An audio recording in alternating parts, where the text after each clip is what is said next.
আসসালামু আলাইকুম। আজ আমরা সবাই আমাদের মসজিদের শেষ জুম্মা আদায় করলাম। আপনারা দেখতে পাচ্ছেন মসজিদের বারান্দা আমরা অলরেডি ভেঙে ফেলছি। আগামীকাল থেকে মসজিদের ছাদ ভাঙা শুরু হবে। আপনারা অনেকে জানেন আমাদের মসজিদটি স্থাপিত হয় 1960 সালে। আজকের পর থেকে এই মসজিদে আর নামাজ আদায় হবে না ইনশাল্লাহ। সামনে আমরা মসজিদ তৈরি করব, আপনারা সকলে দোয়া করবেন। এটা আমাদের মসজিদের মুয়াজ্জিন আফসার দাদা, সকলে আপনারা চিনেন মোটামুটি।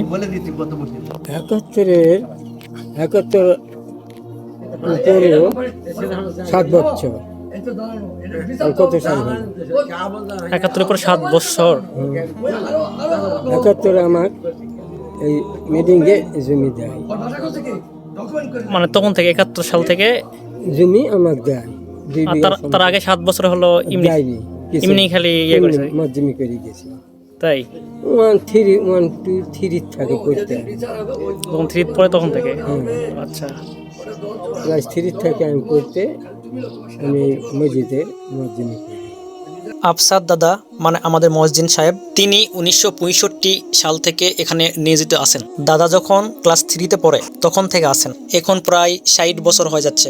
দাদা একটু আগে একটা কথা বলছে যে 1971 সাল থেকে দাদাকে 2 বিঘা জমি দেওয়া হয়, কিন্তু ওটা 1971 হবে না। পরে দাদা আমাকে বলল 1973 সাল থেকে দাদাকে 2 বিঘা জমি দেওয়া হয়।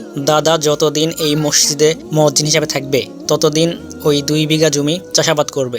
দীর্ঘ 9 বছর দাদা এই মসজিদে বিনা বেতনে রয়েছিলেন। আপনাদের কাছে একটাই অনুরোধ, আপনারা আফসার দাদার জন্য দোয়া করবেন, তিনি যেন সুস্থ থাকেন এবং তার শেষ বয়স পর্যন্ত আমাদের মসজিদের মুয়াজ্জিন হিসাবে থাকেন। আপনারাও সকলে ভালো থাকবেন, সুস্থ থাকবেন। আল্লাহ হাফেজ।